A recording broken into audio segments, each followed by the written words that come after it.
அன்பர்களே நண்பர்களே, இந்த புத்தம் புதிய காணொலியில் உங்கள் அத்துணை பேரையும் வரவேற்பதில் மிக்க மகிழ்ச்சி கொள்கிறேன். அதாவது இன்னைக்கு நம்ம பேச போறது முக்கியமான ஒரு தலைப்பு. இந்த ஆங்கில புத்தாண்டு பிறந்து இப்போ அடுத்தது என்ன நடக்க போகுது அப்படிங்கிற கேள்வி எல்லாரோட மனசுலயும் இருக்கு. நமக்கு பல திட்டங்கள் இருக்கு வாழ்க்கையில, எல்லாருக்குமே. குழந்தைங்களை படிக்க வைக்கணும், ஒரு நல்ல வீடு வாங்கணும், அவங்களுடைய எதிர்காலத்தை பற்றின கனவுகள், அதே மாதிரி திருமணம் ஆகாமல் இருக்கக்கூடியவர்களுக்கு நல்ல ஒரு மணமகன் அமையணும், பெற்றவங்களுடைய கவலை. இப்படி பல கவலைகளோடு தான் எல்லாருமே ஓடிட்டு இருக்கோம். பல பேருக்கு பல கேள்விகள் மனசுல. நம்ம நினைச்சது நடக்குமா? எப்ப நடக்கும்? இல்ல நம்ம கஷ்டத்தோடயே வாழ்ந்துருவோமா? இந்த கேள்விகளுக்கான பதில்கள் கிரகங்களுடைய நகர்வுகளை பொறுத்து தான் அமையும்.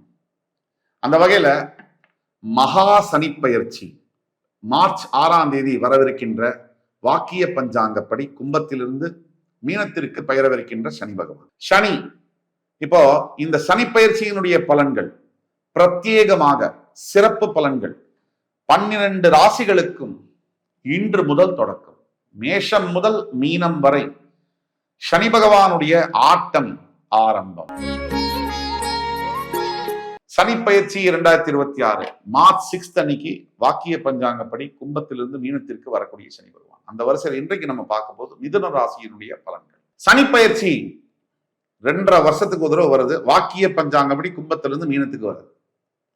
தற்சமயம் பாக்கியஸ்தானத்திலிருந்து வந்த சனி பகவான் 10ஆம் இடம் என்று சொல்லக்கூடிய இடத்துக்கு வராது. சனி 10ல வர்றதுங்கிறது பெரிய யோகம், இதுதான் உண்மை. 9ஆம் அதிபதி 10க்கு வருது.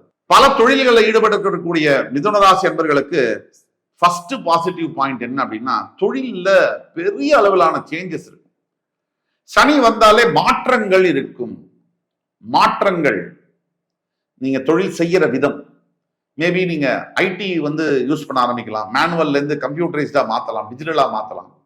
இப்படி எல்லா விதத்திலையும் தொழில் செய்யக்கூடிய இடம், தொழில் செய்யக்கூடிய விதம், தொழில் செய்யக்கூடிய நபர்கள், முக்கியமான ரிசோர்சஸ், உங்களுடைய கோர் ஸ்ட்ரென்த் என்று சொல்லக்கூடிய ரிசோர்சஸ் மாறலாம்.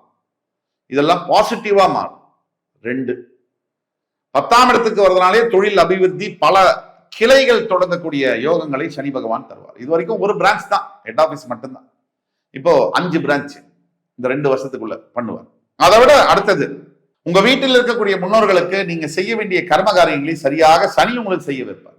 அதனால என்ன பலன் அப்படின்னா, உங்க அடுத்த தலைமுறை குழந்தைகளுக்கு மிகப்பெரிய பலன். நீங்க உங்க அப்பாவுக்கு ஒழுங்கா செஞ்சாதான் நீங்க நல்லபடியா இருக்கும் போதே உங்க குழந்தைங்க உங்களை நல்லா பார்த்துக்குவாங்க. இதுதான் கர்மாவை சரியா செய்யணும். அடுத்தது, கவனமாக எதுல இருக்கணும்? சனி பகவானை பொறுத்த வரைக்கும் கவனமாக இருக்க வேண்டிய காரணம், 3ஆம் பார்வையால் உங்களை விரயஸ்தானத்தை பார்க்கறதுனால தூக்கத்துல கவனமா இருக்கும். தூக்கத்துல கவனமா. எப்படி சார் இது? தூங்கும் போது எதுவுமே தோணாது, ஒரு சுவிட்ச் ஆஃப் மோட்ல இருக்கும். இதுல கவனமாக என்ன இருக்கும்? தூங்குறதுல கவனமா இருக்கும். சரியான நேரத்துக்கு இன்னைக்கு யாரும் தூங்கணும். ஒரு 30 வருஷத்துக்கு முன்னாடி 8 மணிக்கு எல்லாம் தூங்க போயிடுவாங்க. சரியான நேரத்துக்கு தூங்காத மனிதனுடைய நாள் எப்படி இருக்கும்னு நம்ம பார்த்தோம்னா, குயிக்கா ஒருவர் நைட்டு 12 மணி 2 மணி 1 மணி வரைக்கும் முடிச்சிருக்காருன்னா மறுநாள் எழுந்துக்கும் போது அசதியா எழுந்துக்குவார். இது இயல்பு. அவர் யாரை பார்த்தாலும் அவருக்கு வெறுப்பாவே இருக்கும். நம்மளே தூங்கல, லேட் நைட் தூங்குறோம், லேட் மார்னிங் எழுந்துக்கிறோம். நமக்கு யாரை பார்த்தாலுமே வெறுப்பா இருக்கும், கோபமா பேசுவோம், சாதாரண விஷயத்துக்கு பயங்கரமா இரிட்டேட் ஆகும். அது உறவுகளை ஸ்பாயில் பண்ணுதா?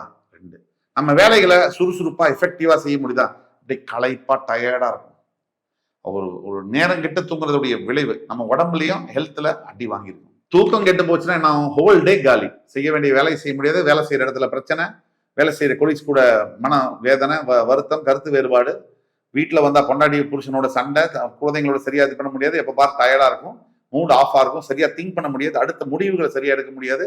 இப்படி மாறி மாறி எல்லாத்தையும் ஸ்பாயில் பண்ண போகுது. அப்ப தூக்கம் என்பது சனி பகவான் 12ஆம் வீட்டை பார்க்கும் போது ரொம்ப ஜாக்கிரதையா இருக்கணும். அதே மாதிரி அடுத்து கவனமாக இருக்க வேண்டிய விஷயம் எதுன்னா, சனியுடைய 7ஆம் பார்வை என்பது உங்களுடைய சுகஸ்தானத்து மேல விழுது. அம்மாவுடைய ஹெல்த் மேல கவனமா இருக்கும். உங்க ஹெல்த் மேல கவனமா இருக்கும். எதை சாப்பிட்றோம், எப்ப சாப்பிட்றோம், ரொம்ப முக்கியம். அடுத்தது, சனி பகவானுடைய 10ஆம் பார்வை என்பது உங்களுடைய 7ஆம் வீடு மேல விழுது. இதுல என்ன விசேஷம்னா, ஆல்ரெடி கொழுந்து விட்டு எரியிற ஒரு தீபத்துல எண்ணெயை தூக்கி லிட்டர் கணக்கா ஊத்துனா அது இந்த தீபம் இன்னும் வேகமா எரியும். இதுதான் குடும்பத்துல. உங்களோட கணவன் மனைவிக்குள்ள பிரச்சனை இருக்கா? நீங்க பண்ற முக்கிய தப்பு, உடனே யாராவது ஃப்ரெண்ட்ஸையோ இல்ல ரிலேட்டிவ்ஸையோ அதை பத்தி ஃபுல்லா போய் சொல்றது. அவங்கள உள்ள கூட்டிட்டு வந்தோடனே நான் இப்ப சொன்ன மாதிரி சாதாரணமா எரியுற தீபம் லிட்டர் கணக்கா எண்ணெய் ஊத்தினா எப்படி எரியுமோ அந்த மாதிரி எரியும். இதான் பிரச்சனை. அப்ப மிதுனராசிக்காரர்கள் மார்ச் 6ஆம் தேதிக்கு பிறகு என் ஒய்ஃப் கிட்ட எனக்கு பிரச்சனை இருக்கு, நான் என் ஃப்ரெண்ட்ஸை கேட்கிறேன், என் அம்மா கிட்ட போய் கேட்கிறேன், சிஸ்டர் கிட்ட அட்வைஸ் கேட்கிறேன், பிரதர் கிட்ட கேட்கிறேன், வெல்விஷர் ஆபீஸ்ல இருக்கார் கொலி கிட்ட கேட்கிறேன்.